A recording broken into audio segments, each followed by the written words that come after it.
So Download Festival 2025, the headliners have just been announced literally like 10 minutes ago, and I've watched the video already, but I've got it here. I'm going to click play, but I want to talk about basically why Download Festival is not a metal festival, because straight away I've already seen in the comments for this video that they've just kind of launched. Let me turn that down, I don't want any copyright on the video. But the headliners being Sleep Token, Green Day and Korn.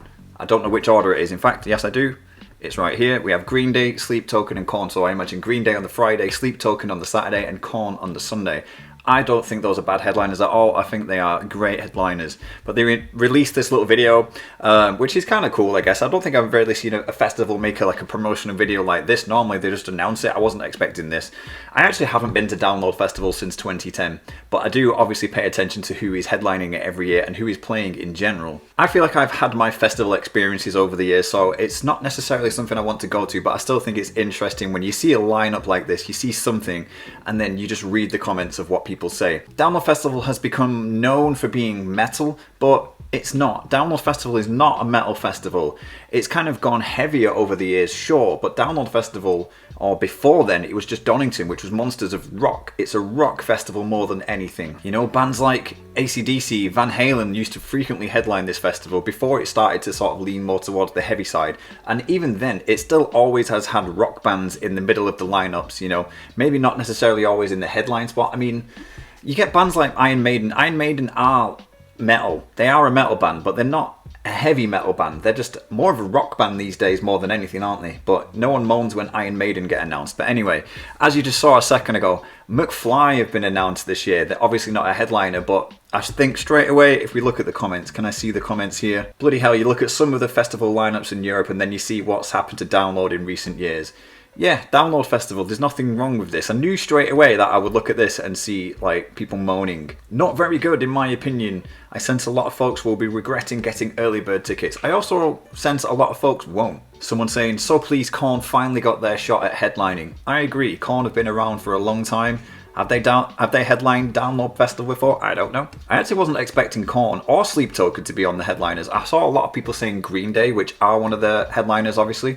But a lot of people were also saying Linkin Park. They were heavily sort of thought as one of the headliners, and who was the other band now? Slipknot. Slipknot are quite frequent Download headliners. Absolutely not a sleigh. Why only one headliner? These comments, man. What an absolute steaming pile. It's not. It's a good lineup. It's a great lineup. I really, really hate this when it comes to festivals and shows and things like that.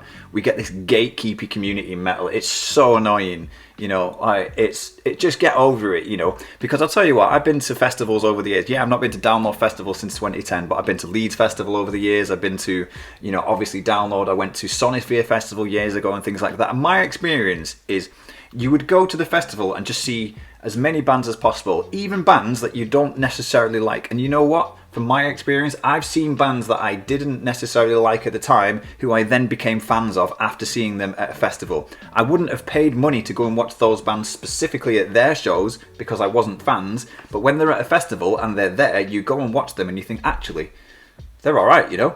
I'll go and buy their CD, I'll go and, well, CD, no one buys CDs now. I'll go and listen to them on Spotify, you know? Have Green Day ever played Download Festival before? I don't know, but I saw Green Day headline Leeds Festival, I think in 2013, and they were absolutely amazing. Like them or not, Green Day put on an amazing show. And I think they absolutely deserve a spot headlining Download Festival. Well, that's a couple of £100 saved. I agree with this comment. You lot are never happy, honestly. This is exactly it. People are never happy. They always moan. But you know what? All the people that go to Download Festival next year, I guarantee will have a great time. And the best thing that Download have done, they've been really smart this year. They've got McFly on the bill. If you remember last year, they announced Busted, and oh my god, people were kicking off left, right and centre about Busted playing Download, this heavy metal festival. Like them or not, they're a starting band for people kind of getting into rock music in general, a gateway band, that's what I meant to say. So people would listen to Busted when they were younger. They're kind of like this pop punky sort of band, more of a pop band sort of thing, but you know, they have guitars, they have some rocky elements, and that might have got people started learning the guitar, which then worked its way into bands like Green Day, Blink-182, which then worked its way into bands like maybe some heavier things like Metallica, who knows, but people might now like the heavier side of things because of Busted. Busted absolutely deserved to be on the lineup last year, and if you remember rightly, as much as people kicked off when Busted actually played Download Festival, so many people went to see them that they could not physically fit in the tent.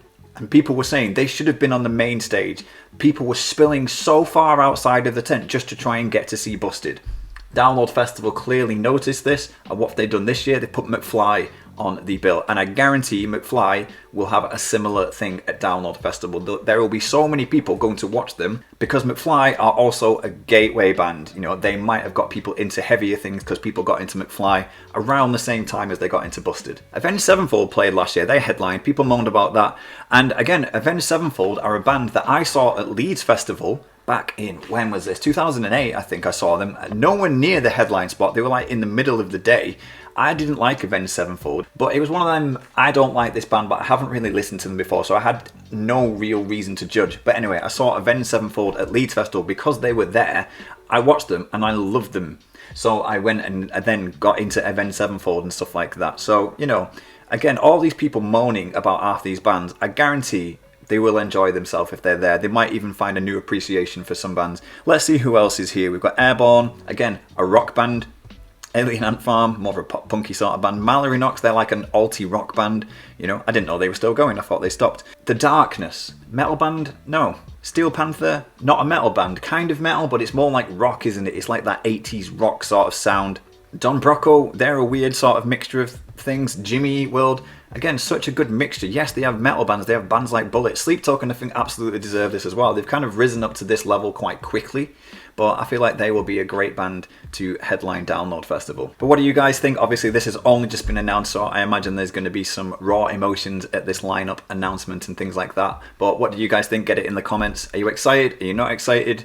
Are you happy? Are you disappointed? Let us know. And also leave a comment if you're not happy, who you would have wanted to headline Download Festival next year. Who do you think deserves a headline spot who maybe hasn't had the chance yet? Anyway, that's it from me. Don't forget to like and subscribe for some more guitar and music related videos, and I'll catch you next time.